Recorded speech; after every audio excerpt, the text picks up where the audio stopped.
Today we're going to talk about Mike Tyson's ferocious power and how he managed to accomplish that. Because yes, some people are just naturally gifted with raw power, but technique always plays a part, and there's one key element within Tyson's training footage or fight footage which I noticed and can break down for you guys to show you how to create similar power, similar technique to him. So quick intro, and then we will jump into Tyson power tips.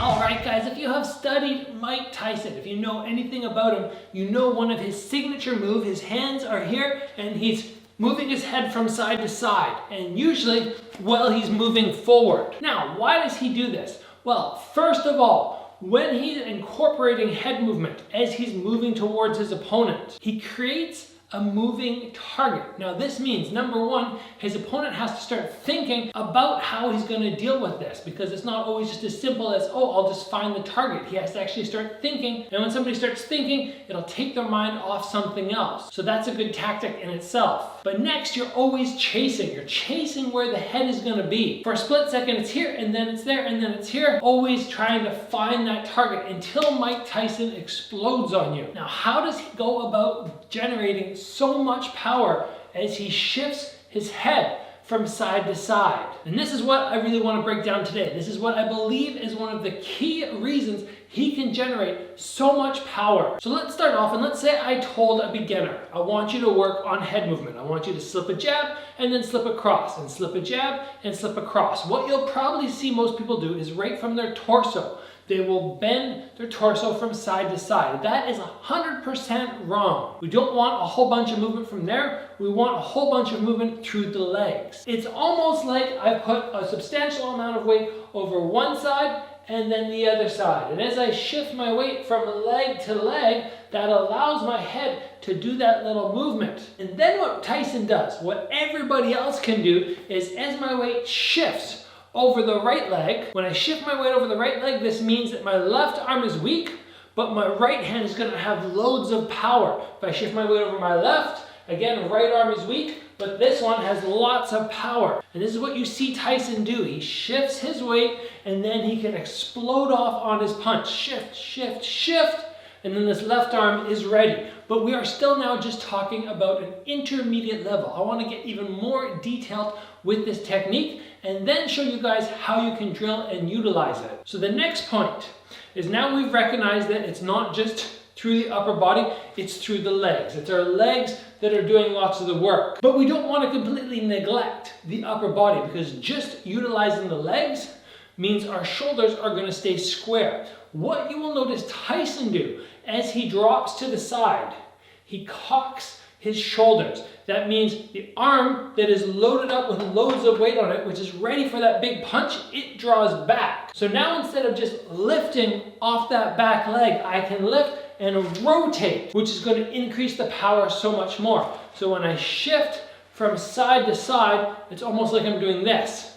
I'm twisting my shoulders as my legs do the work. And now as I do this, I've accomplished, number one, a moving target for my opponent. Number two, they're going to be thinking and calculating on what to do. And then number three, if at any point I feel like there's a counter opportunity, I can push my weight off this leg and explode with my shoulders. Like I said, this is getting much more advanced. We moved from intermediate to advanced by incorporating the whole body together. Everything works as one, which is how you maximize power. Now that I've broken that down, I need to give you guys a way to practice this drill that is somewhat realistic, because you just standing here and just going hup, hup, hup, hup, hup, it's not really going to help you too much, because it's not that often you can just stand in one spot. You need to get used to moving forward, and the footwork is basically this. I just step, step, step, step, step, step, and then I start incorporating my shoulders and bending my knees. But it's nice sometimes to have something other than just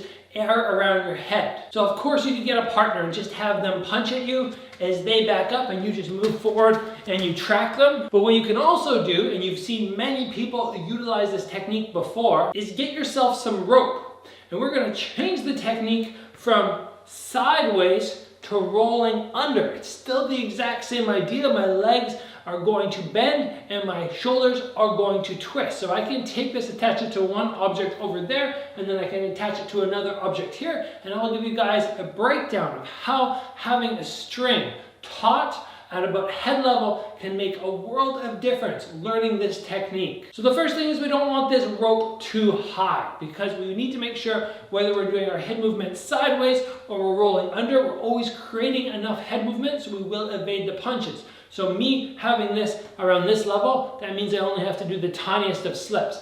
I prefer to go right around neck height or even to shoulder height, because once I go to my stance, it goes a little bit higher automatically. Now from here, when I go to slip, it's more realistic if somebody aims for my jaw, and doing an extra little slip is never really gonna hurt me. So as we already said, guys, Tyson creates so much power from his legs and his upper body, and we want to be able to move from side to side, but we don't want to just stay stationary. We want to be able to move backwards and forwards. And what I really like about this drilling, before we get into more detail, just want to explain to you why I like it, is once you get this down, once you really understand it, and it just becomes muscle memory. As you drop your weight from side to side, your body rotates and you bend through the correct leg.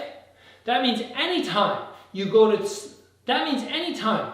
slip a punch, roll under a punch, maybe you throw a punch and you slip at the same time, you're always going to be loading up your weight, generating that extra power, which is something that Mike Tyson always did. So for me, I like to set myself up with something like, maybe I'll imagine I'm slipping 3 quick punches, and then I'll angle off like Tyson did, and then I'll move forward with multiple slips under the hooks. And you can do something like that, making sure your feet never come in line with one another. You always want to maintain that nice long stance. So if I was going to do it sort of semi-speed, I might sit up here and I'll do 3 quick slips from side to side. Remembering it's not from the torso, but it's from the legs and twisting. So I go 1, 2, 3, I angle off, and then 1, 2, 3. And then I can slip under, maybe go back to my shadow boxing, and I think, okay, I'm throwing my punches, and then the guy punches at me, and then 1, 2, 3, angle, 1, 2, 3. And you see when I finish here, I didn't finish with my body square.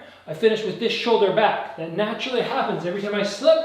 My shoulders have sort of cocked from one side to the other, so I slip, right shoulder is loaded up. I slip, left shoulder is loaded up for that counter shot. Take this down now. You guys understand, I think, more or less. You want to be able to move forward and backward, and basically keep in mind the 2 important things. This is from the legs, shifting more weight over one than the other, and then incorporating that upper body mechanics, which will give you that ability to load up and then unwind the body. I think that is why Mike Tyson had so much power in his shots. Of course, some of it is God-given, but when you see him drill in pad work, you see how much time he put into getting his body mechanics correct. He would have hit hard, but he hit even harder because he took the time to learn techniques like that, learn how to be able to maximize and really hurt people with that ferocious power that he had. So guys, I hope I've already motivated you to stand up and start working on that movement from side to side, twisting that body, bending those legs.